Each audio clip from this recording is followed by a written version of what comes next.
أعوذ بالله السميع العليم من الشيطان الرجيم بسم الله الرحمن الرحيم السلام عليكم ورحمة الله وبركاته إن الحمد لله نحمده ونستعينه ونستهديه ونستغفره نعوذ بالله من شرور أنفسنا سيئات أعمالنا من يهده الله فلا مضل له ومن يضلله فلا هادي له والصلاة والسلام على أشرف الأنبياء والمرسلين إمام المتقين وقائد الدعاة المجاهدين الذي بلغ رسالة وأدى الأمانة ونصح الأمة وعلى آله وصحبه ومن والاه قال رب اشرح لي صدري ويسر لي أمري واحلل عقدة من لساني يفقه قولي قالوا سبحانك لا علم لنا إلا ما علمتنا إنك أنت العليم الحكيم وتب علينا إنك أنت التواب الرحيم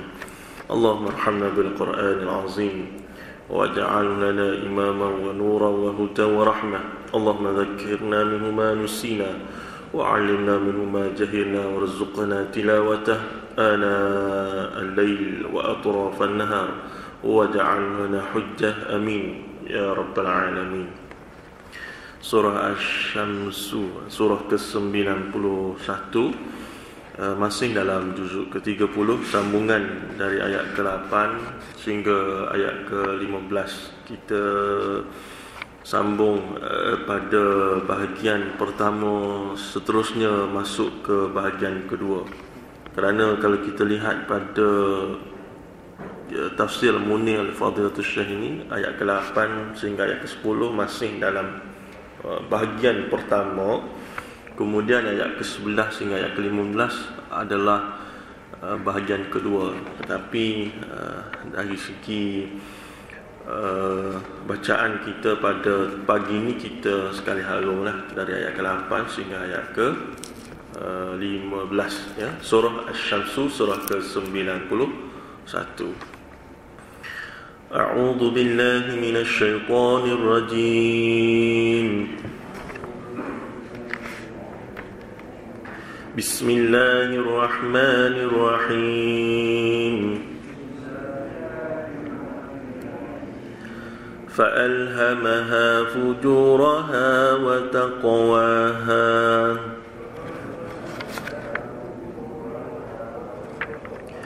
قد أفلح من زكاها وقد خاب من دساها كذبت ثمود بطغواها إذ انبعث أشقاها فقال لهم رسول الله ناقة الله وسقياها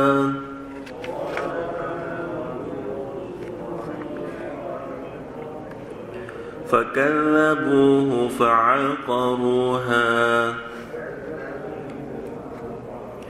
فدمدم عليهم ربهم بذنبهم فسواها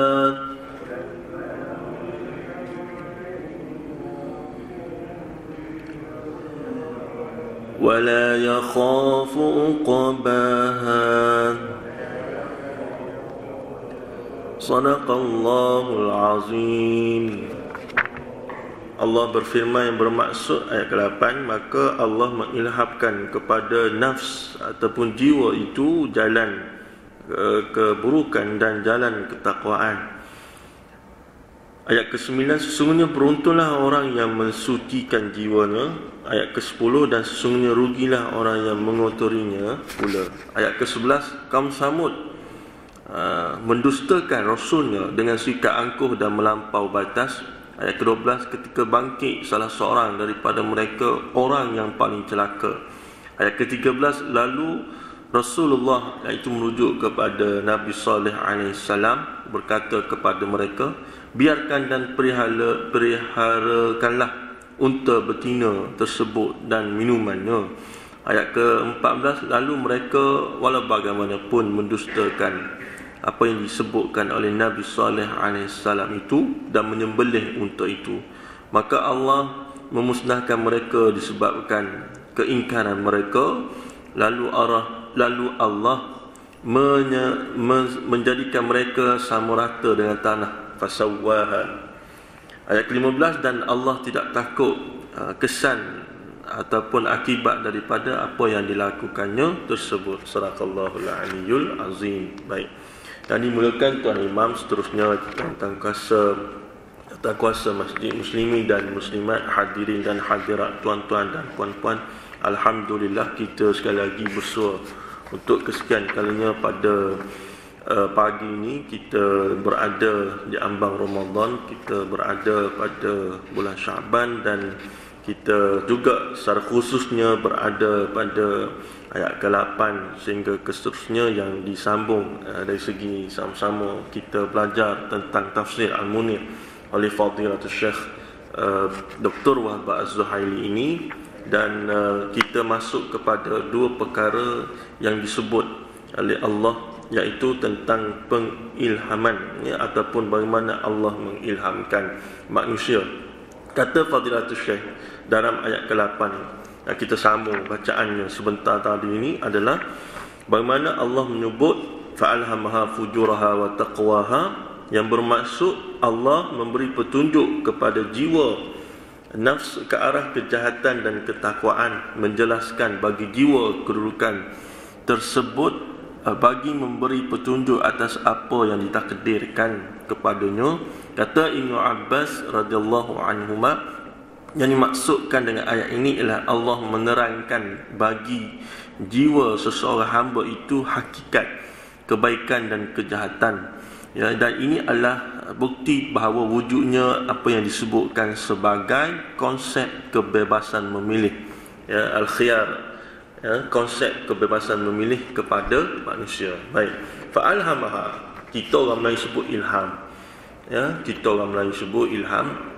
Dan ilham ini berbeza dengan wahyu. Kita manusia biasa kita tak terima wahyu, ya. Wahyu hanya diterima oleh para nabi alaihimussalatu wassalam. Kita manusia biasa kita terima ilham, ya. Ilham ini juga boleh diterjemahkan sebagai intuisi ataupun naluri.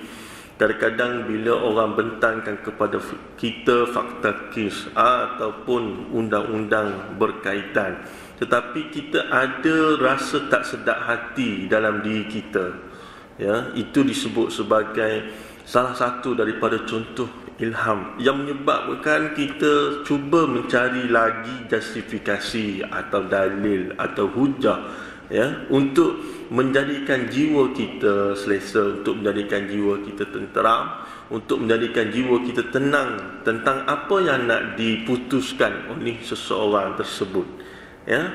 Maka ini disebut sebagai ilham, ya.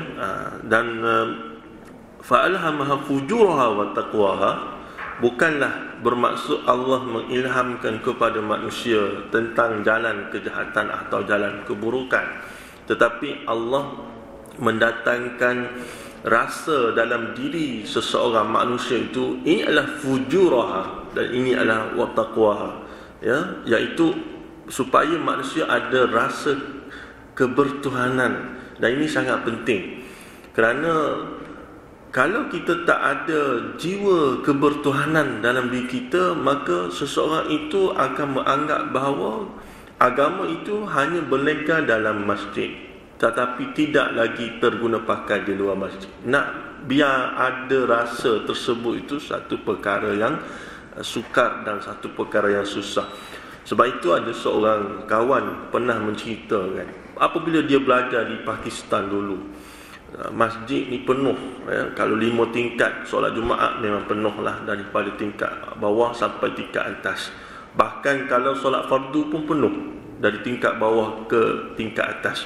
Walaupun sudah tentulah adalah kelompangan sedikit sebanyak, adalah ruang sedikit sebanyak, tapi kita sebut dengan bahasa mudahnya penuh. Nah, kita boleh bayangkanlah kalau kita kata masjid penuh ni, penuh setakat mana. Kalau masjid separuh penuh ni, separuh penuh setakat mana. Kita boleh bayangkan. Tetapi dia kata setiap kali datang solat di masjid tersebut kena bawa sekali selipar, kena bawa sekali selipar. Ini sebelum zaman Covid, yang mana apabila kena bawa sekali selipar itu disebabkan oleh kok bila selesai solat nak keluar daripada masjid hilang selipar. Kalau nasib baik hilang sebelah, kalau nasib tak baik hilang kedua-dua belah. Jadi ini menggambarkan kepada dia memikirkan mengapa orang beragama datang ke masjid tapi boleh berlaku perkara sedemikian. Dan ia berbeza. Selepas habis pengajian di Pakistan, katanya dia pergilah, biasalah orang mengaji di luar negara ni adalah pergi berkelana ke sana, bermusafir ke sini dan sebagainya. Disebut lagi bahawa selepas beberapa tahun selepas habis pengajian dan sebagainya, katanya ia berbeza dengan budaya masyarakat di Jepun. Itu budaya masyarakat di Pakistan boleh jadi, tetapi apabila dia satu hari bermusafir ke Jepun, ditinggalkan telefon bimbit di atas meja makan untuk pesan makan minum. Apabila patah balik ke meja makan, bukan sengaja ditinggalkan, kalau kira tertinggal, tertinggal. Tapi bila sedar tengok-tengok, maknanya adalah patah balik ke meja makan minum tu ada lagi. Padahal di kedai tersebut orang ramai.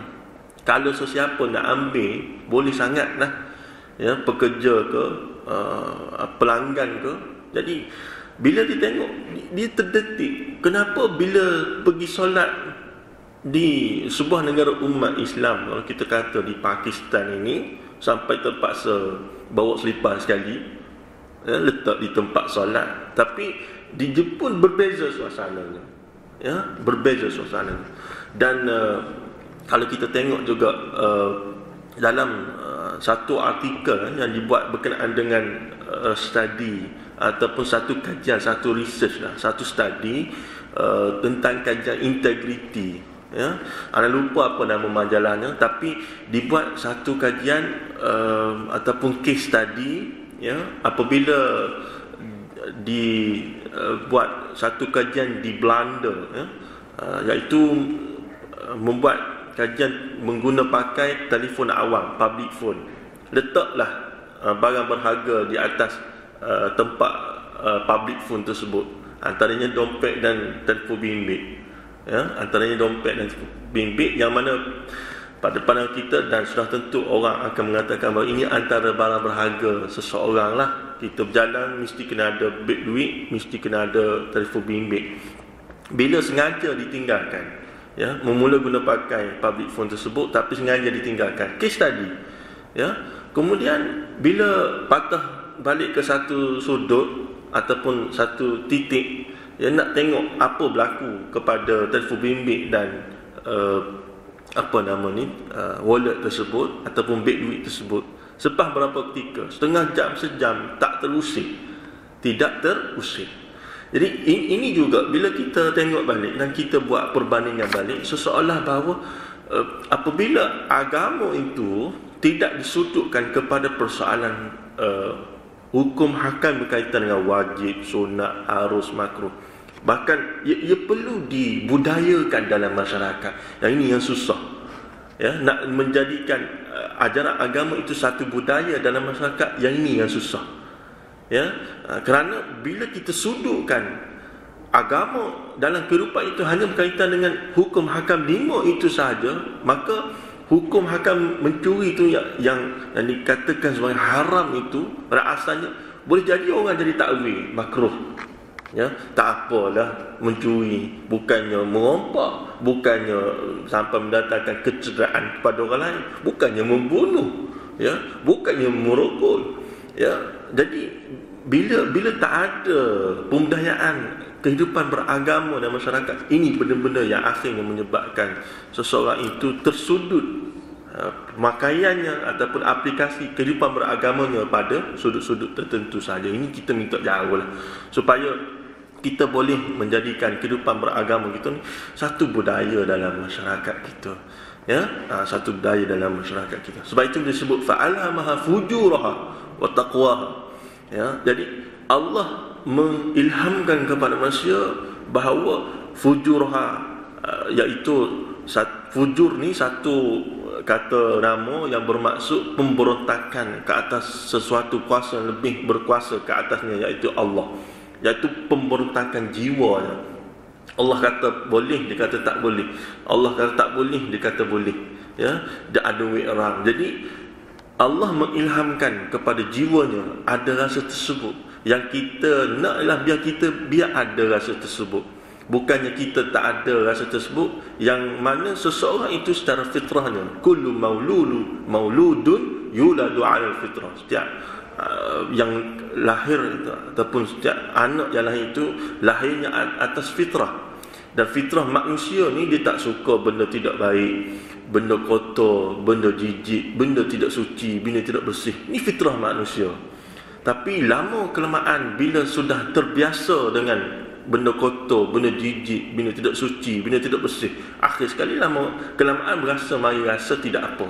Sebab itu seseorang apabila dia melakukan dosa, mula sekali mungkin jantungnya berdegup kencang, dia tidur tidak tenang, makan tidak kenyang, mandi tidak basah. Ya, semua tak kenalah. Sebab sekali buat kali pertama tak ada apa. Ya, bila tak ada apa ni, yang ni yang berasa okey. Boleh buat kali kedua, boleh buat kali ketiga, boleh buat kali keempat dan seterusnya. Tapi pada asalnya, ya, seseorang manusia itu bila dia melakukan dosa, dia akan ada rasa benda-benda seperti itu. Tinggal lagi adalah yang berlaku secara pengulangan itu mungkin telah pun dihilangkan rasa tersebut dalam jiwanya bahawa ini ada satu dosa. Tapi sebab sudah menjadi budaya, sudah menjadi norma baru, ya, perkataan yang 2 tahun ni kita asyik ulang, norma baru dan sebagainya. Ini yang kita minta jauh.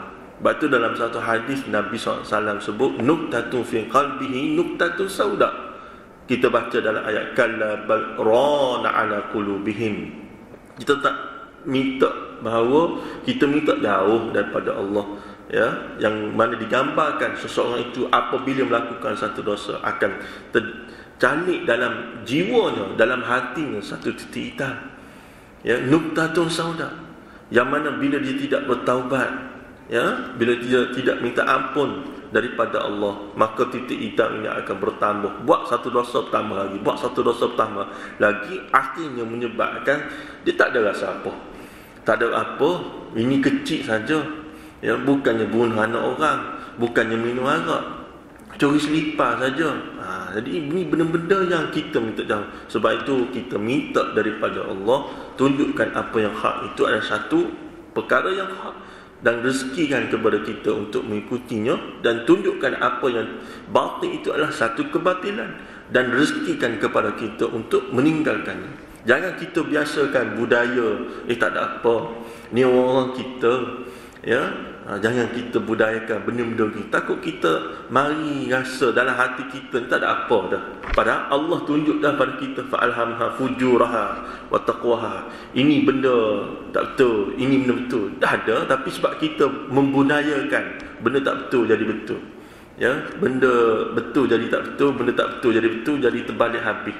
Ya, salah cara kita ambil agama sebagaimana yang diturunkan oleh Allah, sebagaimana yang diajak oleh Nabi sallallahu alaihi wasallam. Ya, sebab itu dalam hadis yang lain Nabi SAW sebut marra'a minkum munkaran falyughayyir bi yadihi. Ya, kemungkaran itu tak ada toleransi kepadanya sehingga kamu perlu mengubah kedudukannya. Marra'a minkum munkaran, lihat kemungkaran falyughayyir, maka ubahlah kemungkaran tersebut. Bukan kamu mencantikkannya menjadi kebenaran, ataupun kamu mengkosmetikkannya menjadi tak ada apa, ya, hendaklah kamu mengubahnya falyughayyir biyadi, supaya ia tidak timbul dalam bibit-bibit masyarakat yang akhirnya masyarakat hanyut dengan kemungkaran atau kebatilan tersebut. Dan ini semua tidak lain tidak bukan hanyalah mengundang kemurkaan Allah. Ya, kita minta jauh daripada benda-benda seperti ini. Baik, wattaqwaha, dan Allah juga mengilhamkan kepada manusia untuk mengenal jalan-jalan ketakwaan, ya, jalan kebaikan, jalan keburukan, ya, jalan fujur, jalan taqwa, Dan ini juga bertepatan dengan ayat yang dibacakan sebelum pada ini, itu dalam surah Al-Balad, wa hadainahun najdain. Kami telah memberikan kepada kamu tunjuk kepada kamu untuk melalui dua jalan. Pilihlah jalan mana. Yang disebut oleh Fadilatul Syekh kita di sini adalah, di sini bermaksud ada konsep kebebasan memilih.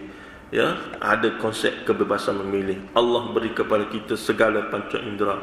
Allah beri kepada kita segala perkara. Ada wahyu, ada panca indera dalam tubuh badan kita. Pilihlah nak pilih jalan mana. Nak pilih jalan yang berakhir di syurga ke, nak pilih jalan yang berakhir di neraka. Wala'iyadzubillah min zalik. Baik. Selanjutnya, qad aflaha man zakkaha wa qad khaba man dassaha. Kemudian Allah menyebutkan pula balasan terhadap perbuatan yang telah dipilih oleh jiwa. Nak pilih itu walaupun dianjurkan ataupun disebutkan adanya freedom of apa kita kata ni, kebebasan seseorang itu untuk pilih. Maknanya di sini adalah walaupun sedemikian, tapi kena ingat Allah sebut pada ayat berikutnya, di sebalik kebebasan memilih tersebut ada keuntungan kepada orang yang aflaha man zakaha, ada kerugian kepada man dassaha. Kena ingat konsekuensnya ataupun after effect-nya, mesti ada ataupun mesti seseorang manusia itu kena tengok. Sehingga disebut lagi oleh Fadilatul Syekh, artinya dia berjaya memperolehi apa yang dikehendaki, mendapat apa yang diingini, iaitu kepada sesiapa yang membersihkan dirinya, mendidik, menyuburkan dan meningkatkan dengan ketakwaan dan amalan saleh. Sebaliknya, rugilah sesiapa yang menyesatkan dirinya, menipu, cuai dan tidak mengambil berat, juga tidak mendidik dan begitu juga tidak mengukuhkannya dengan ketaatan dan amal soleh, maka mereka ini akan berakhir wa'iyadzubillah min zalik dalam golongan orang-orang yang rugi. Dalam golongan orang-orang yang rugi. Jadi Allah sebut walaupun diberikan kebebasan memilih, tetapi hakikatnya aflaha man zakaha, orang yang berusaha keras untuk mensucikan jiwanya. Aflaha, qad aflaha, orang yang memilih untuk mengotorkan jiwanya, maka man dassaha wa qad khaba man dassaha, rugilah orang-orang tersebut. Maka kalau kita tengok aflaha ini asal daripada perkataan falah. Qad aflaha, qad aflaha berbeza dengan qad yuflihu. Qad aflaha ni maknanya qad campur dengan fi'il madhi, aflaha yuflihu. Aflaha ni fi'il madhi lah. Qad aflaha maksudnya sesungguhnya, pasti, maksudnya begitu. Qad, bila qad campur dengan fi'il madhi ni, kalau tuan-tuan dan puan-puan belajar detail sikit bahasa Arab, ada maksud tertentu apabila digunakan perkataan itu campur dengan perkataan ini. Antaranya lah qad aflaha, qad campur dengan fi'il madhi, aflaha maknanya telah berjaya. Apabila disebut telah berjaya dalam Al-Quran, benda tak berlaku lagi, tetapi disebut dengan telah, ataupun orang putih sebut past tense, maknanya benda tak berlaku lagi tapi disebut dengan laras bahasa telah, maka ini membawa maksud bahawa pasti berlaku. Jadi Allah menyebut qad aflaha, sesungguhnya telah berjaya. Tak berjaya lagi, tapi orang-orang begini pasti dia berjaya. Aflaha, aflaha kita sebut tadi asal daripada perkataan falah. Kalau kita sebut petani atau pesawah, ra'aitul fallahina, aku melihat ramai petani, aku melihat ramai pesawah. Al-falah. Begitu juga bila kita tengok dalam azan disebut hayya 'alal falah. Hayya 'alal falah, marilah menuju kejayaan. Falah ni maksudnya adalah satu kejayaan yang mana sebelum itu perlu kepada usaha keras. Macam tani, macam sawah, dia nak dapat hasil, dia bekerja keras. Dia bukannya sehari dua, bukannya style skiing pak mantelo, tapi dia bekerja keras di tengah bendang sawah, berpanas, berhujan, membatin tulang 4 kerat, nak dapat hasil itu. Boleh kita bayangkan bagaimana petani dan pesawah bekerja keras sampai nak dapat hasil. Tapi bila dapat hasil itu hilanglah rasa penat, rasa letih dan sebagainya, sebab bila dapat hasil. Begitu juga Allah menggambarkan orang yang bekerja keras dalam mensucikan jiwanya. Walaupun kita ni tidak petani, kita ni tidak pesawah, tapi gambarannya kerja keras kita ni seolah-olah sedemikian juga. Kerana perkara berkaitan membersihkan jiwa ni memerlukan satu kerja keras. Dalam arti kata, untuk seseorang manusia itu melihat adakah amal ibadahnya dalam konteks amal ibadahnya selari atau tidak dengan anjuran Al-Quran dan As-Sunnah. Dan kerja keras itu termasuk salah satunya ialah kita dari masa ke masa kita belajar. Belajar tentang okey, ini sebenarnya benda boleh buat, ini sebenarnya benda tak boleh buat. Okey, ini sebenarnya benda yang dah dibuat tapi boleh dibuat adjustment, tak ada masalah. Okey, ini sebenarnya benda yang kita dah buat tapi sebenarnya tak betul, rupanya tak betul, kena tinggal lah. Kalau dulu-dulu timbul isu mandi safar tahun 70-an, sampai orang saya bebas pergi mandi di pantai, nak buang sial, nak buang bala dan sebagainya, mandi safar. Ya, rupanya tak ada dalam agama, rupanya tak betul, pujuk kubur lah, begitulah, begini, macam-macam. Jadi benda-benda yang ni yang kena tinggal. Yang dimaksudkan dengan qad aflaha man zakkaha, mensucikan jiwa ni maksudnya bukan mensucikan diri dalam arti kata kita berasa kita ni lebih suci daripada orang lain, bukan. Fala tuzakku anfusakum huwa a'lamu biman ittaqa. Bahkan Al-Quran larang, janganlah kamu berasa kamu lebih suci daripada orang lain. Kita lah berasa kita lebih warak daripada orang lain sebab kita boleh mengajar orang lain mendengar, ataupun kita ni tok imam, orang lain makmum, ataupun kita kaki masjid, orang lain kaki kelab, kan? Tak ingat, tak boleh kita ada perasaan sedemikian. Itu bukan bermaksud qad aflaha man zakkaha, yang bermaksud mensucikan jiwa tu. Jangan sesekali kita berasa sedemikian. Ya, jangan berasa kita ni lebih daripada orang. Kita tak tahu amalan fardinya, ya, yang mungkin makmum tu lebih takwa daripada imam, mungkin yang mendengar lebih takwa daripada yang mengajar. Ya, sebab tu jangan ada perasaan tersebut.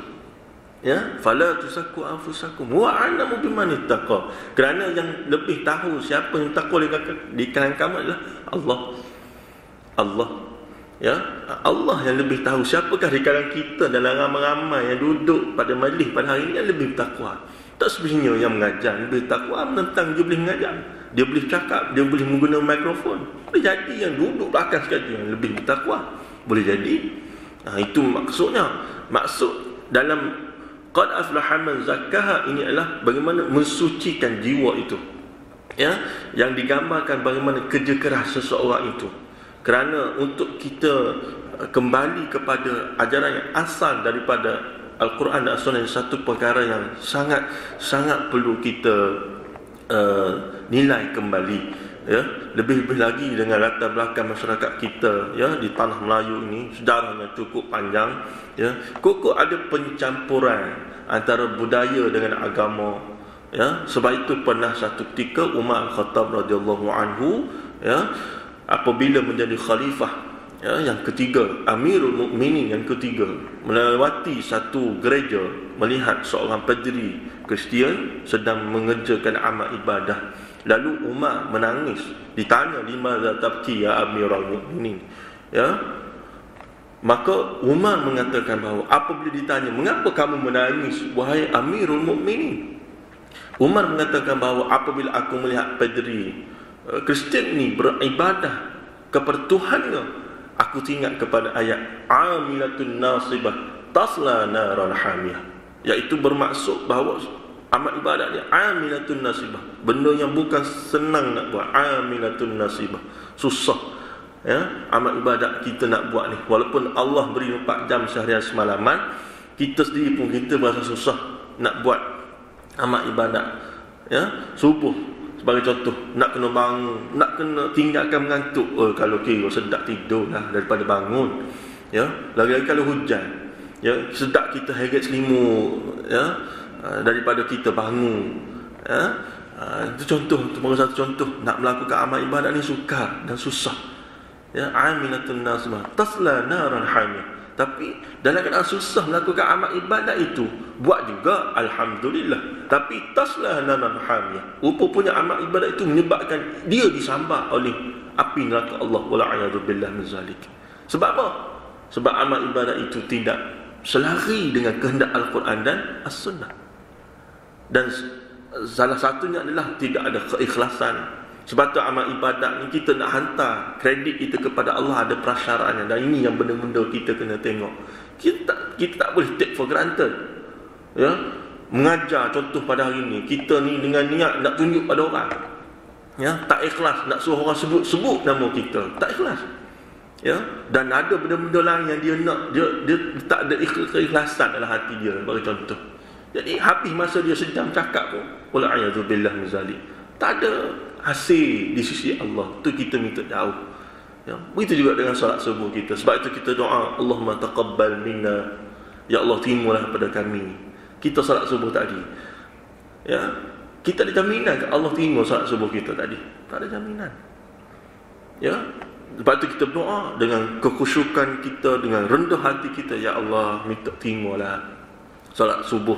Khusyuk pun tak berapa nak khusyuk, ya. Lewat satu hadas bagi contoh kan, khusyuk pun tak berapa nak khusyuk dah, ya. Minta terimalah daripada Allah, daripada kita kepada Allah. Dan pasal kita nak solat subuh tu payah dah, susah dah nak solat subuh, bukan senang. Nak kena bangun, nak kena begitu, nak kena begini. Itu kerana solat subuh. Dah berapa ramai yang di luar sana tak solat subuh tu. Sebab tu kita baca dalam surah Al-Ma'un, fawailul lil musallin alladhina hum an salatihim sahun alladhina hum yura'un wa yamna'un al-ma'un. Orang solat ni Allah sebut nakawai kepada mereka. Masya-Allah, tabarakallah. Kita jadi bila baca ayat ni kita rasa bimbang. Ini orang solat, dah kalau orang tak solat, ya, sebab itu solat pun biarlah solat yang menepati sebagaimana yang dianjurkan dalam agama. Buat apa saja biarlah, biar agama itu setuju dengan apa yang kita buat. Ini yang kita kena tahan lelah kita mengaji ni, ya. Utlubu ilma minal mahdi ila lahad.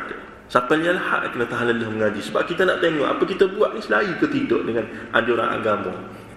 Sebab itu dalam surah Al-Mulk sebut, liyabluwakum ayyukum ahsanu amala, ya, untuk menguji kamu di kalangan kamu siapa yang lebih baik, bukan lebih mana, bukan liyabluwakum ayyukum aktsaru, tapi liyabluwakum ayyukum ahsanu. Itu kita kena tengok balik ayat tu, ya. Daripada situ kita kena cerdik. Sebab tu 4 jam semalam ni bukannya ada amalan fardiyah saja, ada amal ibadat kepada Tuhan saja, ada juga amalan kita, maksudnya adalah hubungan kita dengan manusia. Ada hak kepada ahli keluarga, hak kepada jiran, hak kepada orang lain, hak kepada Tuhan, ya. Asal daripada liyabluwakum ayyukum ahsanu amala. Kalaulah liyabluwakum ayyukum aktsaru, kalaulah Allah nak tengok mana yang paling banyak, kita ni tak berhubung dengan orang dah, siang malam kita beribadat kepada Allah. Tapi itu bukan sebagaimana yang dianjurkan dalam agama. Sebab itu kita tengok dalam konteks itu. Bila kita sebut qad aflaha man zakkaha wa qad khaba man dassaha, ingat ada satu kisah yang disebut oleh Ibn Rajab Al-Hambali yang diterjemahkan sebagai ensiklopedia amalan setahun. Ada satu hari seorang hamba perempuan, dulu ada sistem perhambaan, sekarang tak ada dah, ya. Dengan kedatangan Islam pada zaman Nabi sallallahu alaihi wasallam, sistem perhambaan ini dari masa ke masa telah abolish, ya, telah dihapuskan, ya. Dari masa ke masa. Dulu adalah, sebab tu kita baca Al-Quran ada itqu raqabah, bebaskan hamba, ya. Baca hadis ada itqu raqabah, ada bebaskan hamba. Sekarang ni tak ada dah hamba tu, ya, sistem perhambaan. Tapi Ibn Rajab Al-Hambali masa itulah, ketika itu, pada waktu itu, fi waqti ma'ayyan, at the material time, ya, pada waktu itu masih ada satu hari seorang hamba perempuan ni, dia dimiliki oleh seorang salafus salih yang bernama Al-Hasan, dan berlakulah jual beli, dia jual pada seorang tuan yang lain. Jadi hamba perempuan ni pun bila dijual beli, maka dia pun berpindahlah daripada tuan baru kepada tuan lama. Bila dia berpindah kepada tuan lama dekat-dekat Ramadan, dia tengok tuan baru ni, daripada tuan lama kepada tuan baru berlaku jual beli, maka berpindahlah hamba perempuan tersebut. Maka hamba perempuan tersebut dia tengok amalan tuan baru dia berbanding dengan amalan tuan lama. Dia tengok dekat-dekat Ramadan, tuan baru dia ni buat majlis makan-makan ataupun menghidupkan amalan tertentulah, ya. Dan amalan-amalan tertentu ni yang selari dengan Al-Quran dan Sunnah, qiyamul lail dan sebagainya, ya. Jadi dia merasa pelik sebab macam ada upacara khas. Dia kata, wahai tuan, mengapa kamu melakukan sedemikian dan sedemikian? Diringkaskan cerita, tuan baru dia kata bahawa sebab Ramadan dah nak tiba, jadi buatlah itu, buatlah ini. Ini biasalah. Ya. Jadi dia kata, apa yang tuan buat ni, tuan lama aku ni dulunya dia tak tunggu Ramadan nak sampai, dia buat setiap masa. Maknanya benda tu berlaku secara berkala, tidak tunggu setahun sekali. Ya, khususnya ibadat sunat, qiyamul lail dan sebagainya. Dia rasa pelik. Ya, ini yang dimaksudkan sebagai bagaimana seseorang itu qad aflaha man zakah. Pada setiap masa dan ketika dia berusaha untuk mensucikan dirinya, untuk dia mendekatkan diri kepada Allah, tak tunggu Ramadan. Walaupun bila Ramadan datang ni, alhamdulillah, kita syukur pada Allah, ya, untuk Ramadan ni sebagai satu pemangking kepada kita untuk menambahkan lagi semangat kita. Tafadhal, tak ada masalah. Tapi jangan tunggu Ramadan. Nak solat jemaah, nak baca Quran, nak puasa, walaupun mungkin ada sedikit sebanyak perbezaan. Sudah tentu Ramadan ni wajib puasa sebulan, bulan lain kita tak wajib puasa sebulan, tapi adalah puasa-puasa yang dilakukan, ya. Dan bulan Ramadan ni ialah macam-macam fadilat dan kelebihan yang ada padanya. Tetapi nak sebut tidak bermusim itu, ya, berterusan. Qad aflaha man zakah. Dia kata, sampaikan aku ni, hamba perempuan yang disebut bahawa dekat-dekat subuh ni aku akan gerak keluarga, ahli keluarga tuan baru aku ni, sehingga mereka terkejut. Dah subuh bang? Tak lagi, tak subuh lagi, ya. Sampai dia rasa macam ini lain macam ni, ya. Dulunya tak tunggu subuh, maknanya dalam sebulan tu mesti ada lah qiyamul lail. Tadi tak pelik kalau bangun awal. Ini bila aku gerak dia orang ni, selagi tak Ramadan, selagi itulah, ya? Tak ada bangun sebelum subuh tu, tak ada. Sampai bila aku gerak untuk qiyamul lail, padahal hukum sunat muakkad, ya. Ya. Sehingga mereka mengatakan dah subuh, tak subuh ni. Kalau tak subuh ni tak apa. Sampai tahap tu. Itu dua situasi. Bayangkan hamba perempuan tersebut berada pada zaman sekarang, ya. Dah subuh. Subuh apa? Pukul 7 lah. Ya. Tapi bukan sini lah, ya. Tengok sampai tahap tu, hamba perempuan yang warak tu, hamba perempuan yang warak. Sehingga dia kata tak boleh. Dia tak biasa hidup dengan norma baru tu. Dia nak kembali pada norma lama. Wahai tuan baru, minta jual baliklah aku kepada tuan lama aku ni. Susah nak sesuaikan diri, kan? Susah nak sesuaikan diri. Sebab tu Abdullah bin Umar radhiyallahu anhu, anak kepada Umar Khattab radhiyallahu anhu, ya, menyebut bahawa satu ketika aku tidur. Boleh jadi kita habis dekat 10 ni kot. Satu ketika aku tidur. Bila aku tidur, aku bermimpi. Dalam mimpi tersebut ada dua orang tarik aku ke neraka. Dalam masa sama selepas daripada itu ada dua orang tarik aku ke syurga. Jadi aku terkejut. Biasalah, ya, mimpi macam-macam pelik-pelik ni, kita bila tersedar pun kita termenung sekejap. Jadi Abdullah ni terkejut, dia termenung sekejap, dia bangun. Selepas tu dia pergi tanya pada Hafsah. Siapa Hafsah ni? Hafsah binti Umar radhiyallahu anhu. Siapa? Kakak kepada dia lah, kakak kepada Abdullah. Siapa lagi? Hafsah binti Umar radhiyallahu anhu ini, isteri Nabi sallallahu alaihi wasallam. Sebab tu bila kita baca kisah ini, dulu kita dengar Umar Al-Khattab radhiyallahu anhu zaman jahiliyah bunuh anak perempuan yang hidup-hidup, kan? Cerita ni entah daripada mana sandarannya, entah dari mana dalilnya. Bila kita tengok balik, bukannya ada authority untuk menyokong tentang apa yang ialah dari mulut ke mulut. Yang terdekat pun bila kita tengok bahawa satu ketika yang terdekat lah, tapi Umar tak bunuh anak perempuan yang hidup-hidup, ya, ketika zaman jahiliyah. Jika begitu, Hafsah ni datang daripada mana pula? Ya, yang terdekat pun satu ketika seorang sahabat bernama Qais bin Asim, dia pergi tanya Nabi SAW, ya Rasulullah, zaman jahiliyah dulu aku bunuh anak perempuan hidup-hidup, ya. Sebab Umar ni ditanya tentang ayat, cerita panjangnya lah. Umar ditanya tentang ayat wa idzal mau'udatu su'ilat bi ayyi dhanbin qutilat. Kita baca dah ayat ni, wa idzal mau'udatu su'ilat bi ayyi dhanbin qutilat. Apabila anak perempuan yang hidup-hidup mati dibunuh apa nama ni, anak perempuan ini, bi ayyi dhanbin qutilat, ya, dosa apa yang menyebabkan mereka dibunuh, ya, anak perempuan ini. Umar ditanya tentang tafsir ayat ini. Itu yang keluar cerita tadi tu. Ya, sebab masyarakat Arab jahiliyah mereka ini apabila diberitakan tentang kelahiran anak perempuan, busyira ahaduhum bil unsa dhalla wajhuhu muswadda wa huwa kazim.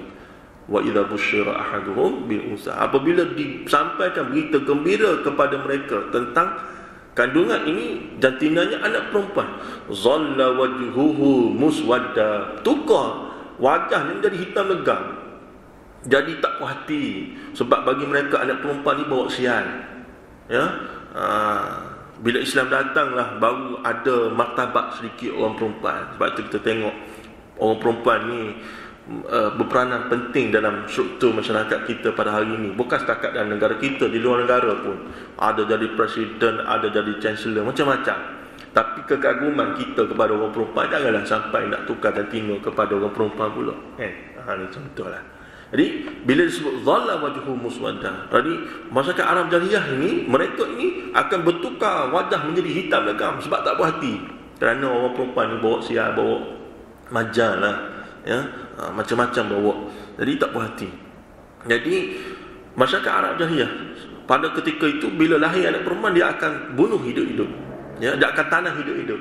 Dia akan tanah hidup-hidup. Dan antaranya Qais bin Asim, dia tanya Rasulullah SAW. Ya, jadi kisah ni bila Qais tanya pada Rasulullah SAW, nak buat macam mana ni?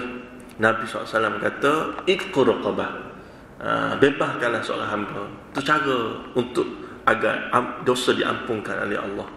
Maka Qais kata, ya Rasulullah, aku tak ada hamba, tapi aku ini hamba ni, tapi sekarang ni hamba pun tak ada dah, kan? Sistem penamaan. Sebab tu kita baca hadis, baca Quran, ada hamba, sekarang tak ada.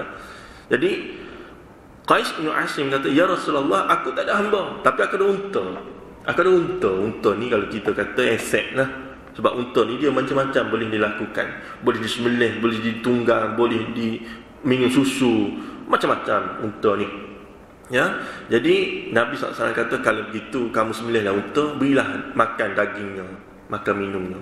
Ya, itu cara untuk agar kamu diampunkan dosa oleh Allah. Kafarah kita kata. Ya, itulah kisah terdekat yang kalau orang nak associate kisah Umar bunuh anak perempuan, tapi sebenarnya tak ada. Setakat kita mengaji, setakat kita mendengar, kita belajar dan semua, tak ada. Tak tahulah cerita ni datang pada mana. Mungkin daripada orang-orang yang nak memburukkan sahabat Nabi SAW. Maka Hafsah binti Umar, anak perempuan pada Umar Khattab radhiyallahu anhu. Balik bercerita lagi, dia pergi tanya pada baginda, ya Rasulullah, adik aku nama Abdullah ni mimpi begitu dan begini. Takbir mimpi, ya Rasulullah, macam mana? Baginda pun jawab, Abdullah ni adalah seorang yang soleh, seorang begitu, seorang begini, tapi lebih baik jika dia berqiyamul lail. Lebih baik jika ni seorang juga yang dikenali sebagai seorang qaim, seorang yang mendirikan malam. Bila mimpi itu ditakbir sedemikian rupa, Hafsah memberitahu kepada Abdullah, disebut lagi bahawa Abdullah daripada saat itu dia tidak pernah meninggalkan qiyamul lail. Ya, proses penyucian jiwa itu berterusan dari masa ke masa. Dan kita tahulah qiyamul lail satu tempoh yang genting, satu tempoh yang sukar. Nak bangun subuh pun sangat sukar, nak bangun qiyamul lail lagilah sukar. Ya, jadi tapi Allah sebut qad aflaha man zakkaha. Ya, sebab itulah para salafus salih mereka sangat menanti tibanya waktu malam. Ya, siang malam. Kita orang belajar agama ajar pun pada kita ada perbezaan siang dengan malam ni. Bukannya sama rata, pukul rata. Para salafus salih mereka mengambil malam ni sebagai digambarkan, ya, bahawa seolah-olah malam apabila tiba digambarkan seolah-olah bagaikan pengantin lelaki menunggu pengantin perempuan masuk ke dalam bilik. Sampai tahap tu nak rasa lazatu, kelazatan ibadah, menanti waktunya dengan Tuhan. Me time, kita kata me time, waktu malam dengan Allah. Kita bila baca kisah-kisah sebegini, jauh kita ni, ya. Sebab ada yang bergambar siang ke malam, tak ada apa tu. Ataupun kalau malam tiba ni kita tidur dah, nak buat apa lagi, tapi bagaimana para salafus salih mereka mengambil konteks qad aflaha man zakkaha wa qad khaba man dassaha, sebegitu rupa. Dan malam itu dilebihkan daripada siang, ya, kerana malam itu adalah waktu yang lebih baik daripada siang dalam konteks muraqabatullah. Sebab itu kisah pernah berlaku, anak-anak Nabi Yaqub alaihissalam apabila beberapa ketika selepas menghumban Nabi Yusuf alaihissalam ke dalam perigi dan telaga, lalu selepas beberapa ketika berjumpa dengan Nabi Yaqub alaihissalam, iaitu ayahanda mereka. Mereka menyebut, wahai ayahanda, kami menyesal, kami begitu, kami begini, ya, mintalah kalau berdoa pada Allah tu, mintalah kami juga diampunkan dosa oleh Allah, dipermudah urusan oleh Allah dan sebagainya. Maka Nabi Yaqub alaihissalam jawab apa dia? Sa'astaghfiru lakum rabbi. Ya, sa'astaghfiru. Ini ataupun dalam tafsir Al-Qurtubi menyebut bahawa kenapa disebut sa'astaghfiru, ada huruf sin di situ. Dalam Al-Quran ni dia tidak, kalimah ni disebut saja-saja. Sa'astaghfiru, sebut astaghfiru ataupun sa'astaghfiru ataupun saufa astaghfiru, ni semua ada maksud berbeza.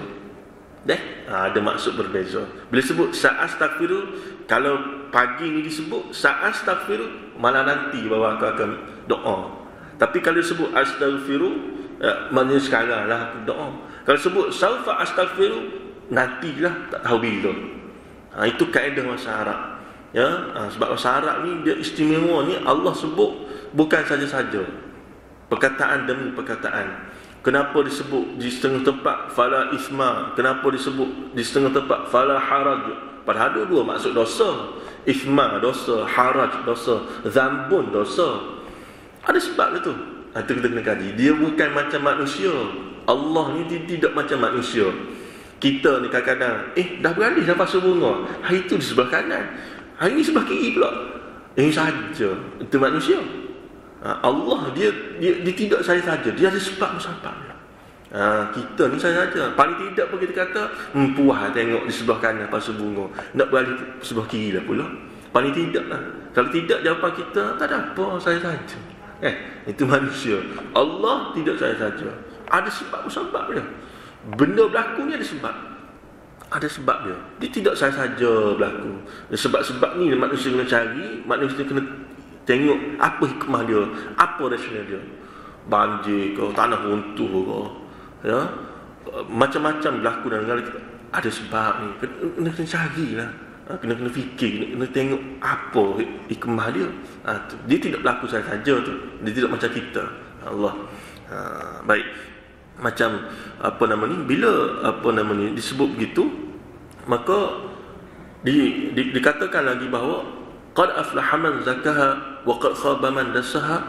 Maka Nabi Yaqub alaihissalam menyebut bahawa aku akan berdoa, ya, pada Allah pada malam hari. Nak sebut bahawa malam hari ni waktu terbaik untuk kita berdoa kepada Allah. Banyaklah doa-doa yang kita boleh baca. Ni tak tunggu Ramadan ni, Syaban pun boleh kita buat dah. Ya, jangan tunggu Ramadan. Ya, Syaban pun kita boleh buat dah. Tapi kita nak sebut bagaimana proses aflaha man zakaha, walaupun susah payah. Ya, susah payah ni dunia sekejap kan, tuan-tuan dan puan-puan. Sebab syurga esok-esok tak ada dah. Solat tak ada dah. Nak kena bangun subuh tak ada. Ya, nak kena kuliah subuh sampai tu setengah tak berhenti lagi, tak ada. Tak ada dah. Sekarang je. Nak kena penat sekejap, letih sekejap sekarang je.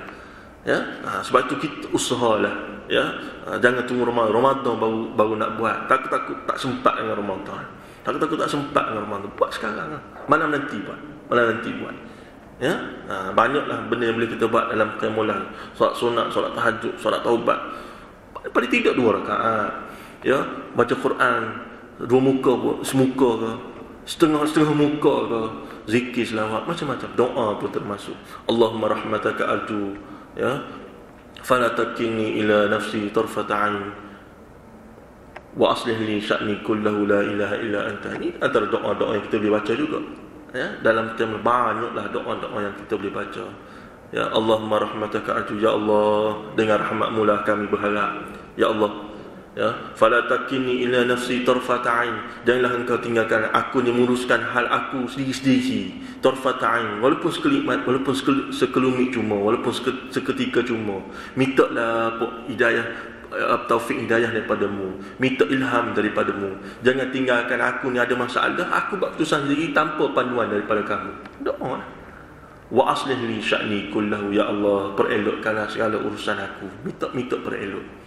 Ya, kerana sudah tentu ujian ni pasti berlaku, ya, untuk mematangkan kita. Ya, dengan ujianlah kita boleh tengok macam mana, ya, kita buat keputusan. Dan ujian itu pasti berlaku. Wa nabluwakum bisyai'in minal khauf. Ujian pasti berlaku. Tinggal lagi bagaimana kita nak handle ujian tersebut. Wa aslin li sya'ni kullahu la ilaha illa anta. Pendek kan doa tu, sekejap je. Lepas solat itu doa tu habis. Tafadhal. Tak ada masalah. Tengok, tapi proses tu mesti berterusan. Ya, mari kita baca doa ni sekejap ramai-ramai. Sebelum kita berhentilah, ya, sampai ayat ke-10 lah, bahagian pertama, insya-Allah.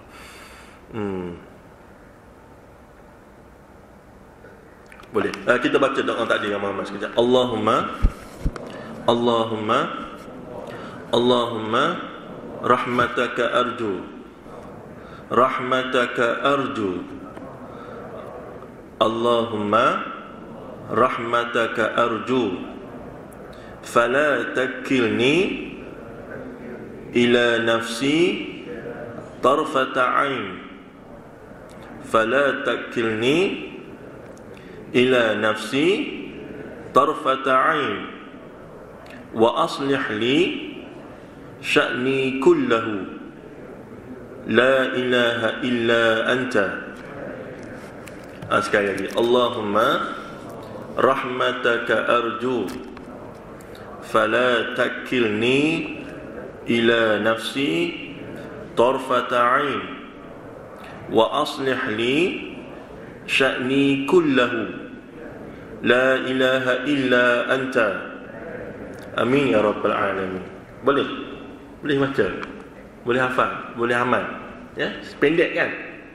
Maknanya pun cantik. Ya, maknanya tadi pun cantik itu sebut kan. InsyaAllah. Jadi tambahlah dalam doa tuan-tuan dan puan-puan yang disebutkan tadi. Qad aflaha man zakkaha. Maka Allah telah memberi jaminan orang yang bekerja keras mensucikan jiwanya, orang ini akan mendapat kejayaan. Ya, ia berbeza dengan manusia. Manusia ada hasil baru dapat bonus, kan? Manusia kalau majikan dia ada pekerja dia bekerja keras, ya, overwork dan sebagainya. Majikan tak tengok sangat, dia tengok hasil. Ada hasil tidak? Ada hasil dapat bonus, tak ada hasil tak ada bonus. Majikan dia takkan beri bonus kepada usaha yang dilakukan oleh pekerja tersebut. Walaupun pekerja kata saya ni overwork, ya, tapi underpaid.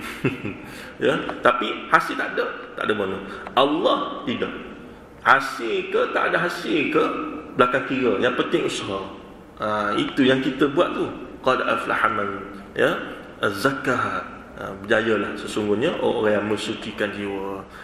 Baik, waqad khaba man dassaha. Dan rugilah pula sebaliknya orang yang mengotorkan jiwa, bekerja keras tapi makin lama makin jauh daripada Allah, wal a'yadu billah min zalik. Jadi setakat itulah tuan-tuan dan puan-puan pada pagi ini secara ringkaslah kalau kira. InsyaAllah dalam pertemuan akan datang kita akan sambung silana dalam bulan Ramadan dah, ya. Tertengoklah setakat mana mungkin ada sikit banyak yang dikupas berkaitan dengan bulan Ramadan, ataupun kita sambung secara khususnya pengajian kita pada pagi ini insya-Allah. Aqulu qawli hadza wa astaghfirullahal azim li wa lakum.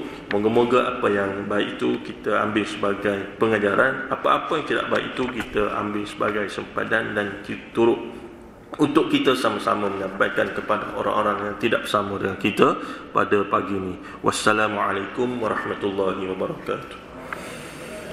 أعوذ بالله من الشيطان الرجيم. بسم الله الرحمن الرحيم. الحمد لله رب العالمين، والصلاة والسلام على أشرف الأنبياء والمرسلين وعلى آله وصحبه أجمعين. اللهم ارزقنا فهم النبيين وحفظ المرسلين وإلهام الملائكة المقربين برحمتك يا أرحم الراحمين. وصلى الله على محمد وعلى آله وصحبه أجمعين والحمد لله رب العالمين. تقبل الله منا ومنكم.